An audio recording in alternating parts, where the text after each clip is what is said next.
Radio TLA.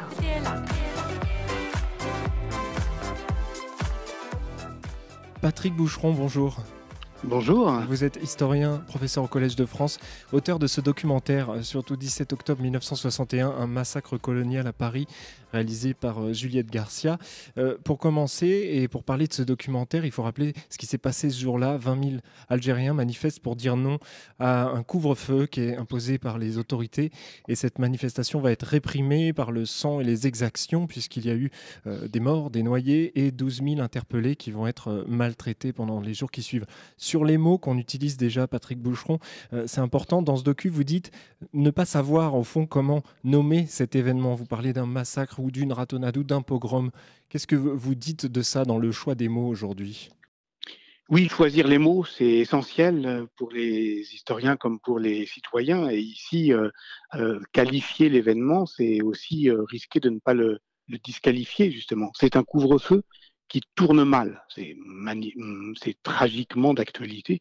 Un couvre-feu qui était justement considéré par le FLN comme discriminatoire, puisqu'il ne s'appliquait qu'aux Français musulmans d'Algérie. Et le terme même de Français musulmans d'Algérie était très problématique déjà. Et d'une certaine manière, au fond, tout le drame était dans ce défaut de dénomination. Donc oui, bien sûr, il y a ce que l'on sait, ce dont on se souvient, c'est-à-dire d'un massacre colonial. C'est finalement le terme que nous décidons avec Juliette Garcia et avec Emmanuel Blanchard, qui est historien et de l'immigration algérienne et de la police, de choisir pour désigner cet événement.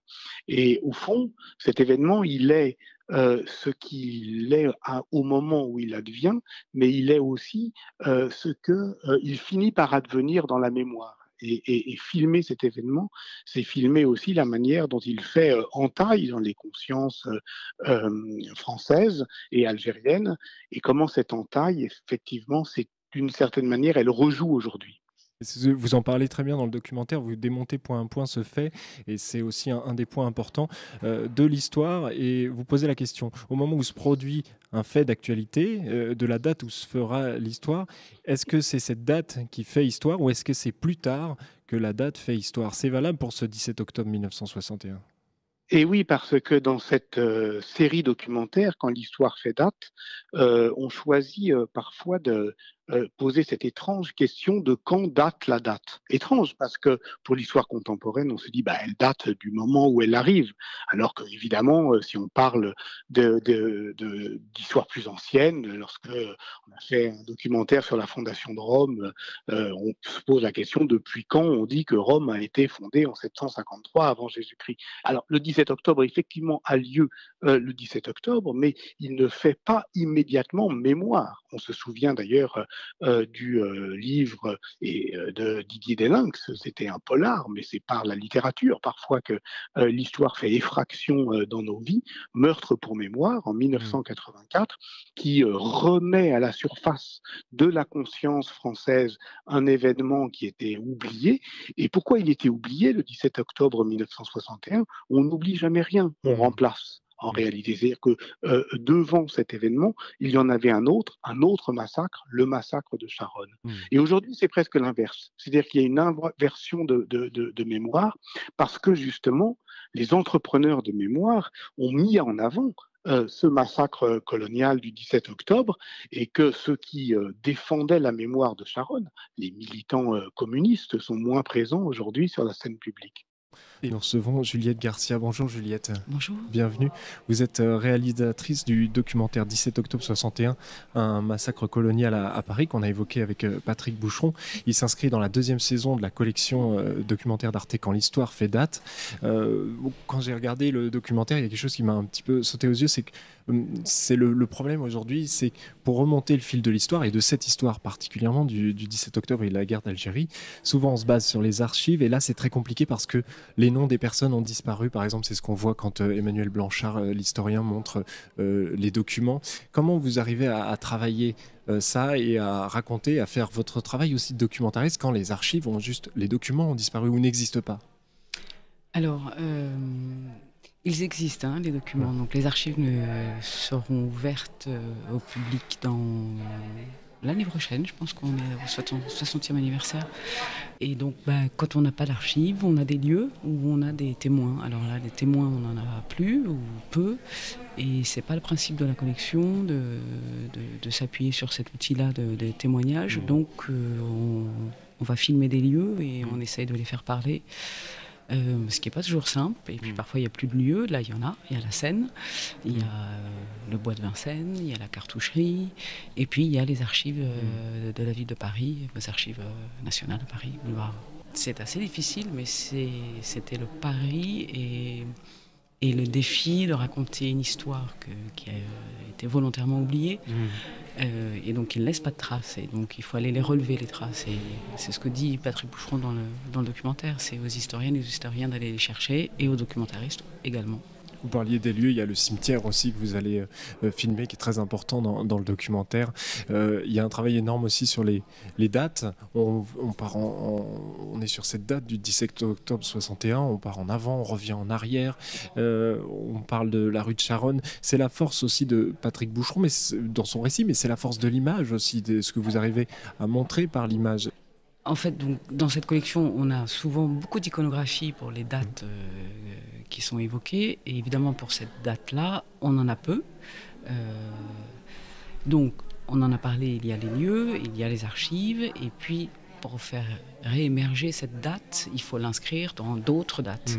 Et ces autres dates, parfois, ont laissé plus de traces, notamment Charonne, qui a laissé tellement de traces qu'elle a couvert la mémoire du 17 octobre 61. Et puis il y a des historiens qui ont fait le travail petit à petit. C'est une histoire qui est tellement peu racontée que finalement aussi la force du film, elle vient aussi de... Notre imaginaire n'est pas pollué de beaucoup d'images qu'on pourrait avoir de Charonne ou d'autres.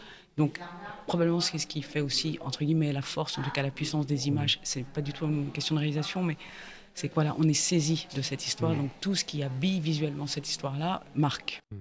Patrick Boucheron, dernière question, avec vos yeux d'historien, et en partant de cette idée que l'histoire fait date ou ne fait pas date, est-ce que cette période en ce moment que nous vivons et qui bloque un peu tout, elle bloque nos pensées, elle occupe nos vies, est-ce qu'elle fera date, ou est-ce que plus tard, peut-être on va réaliser que dans cette période, il y avait d'autres faits d'actualité qui font l'histoire et qui auront fait l'histoire de cette période qu'on vit en ce moment, cette crise sanitaire?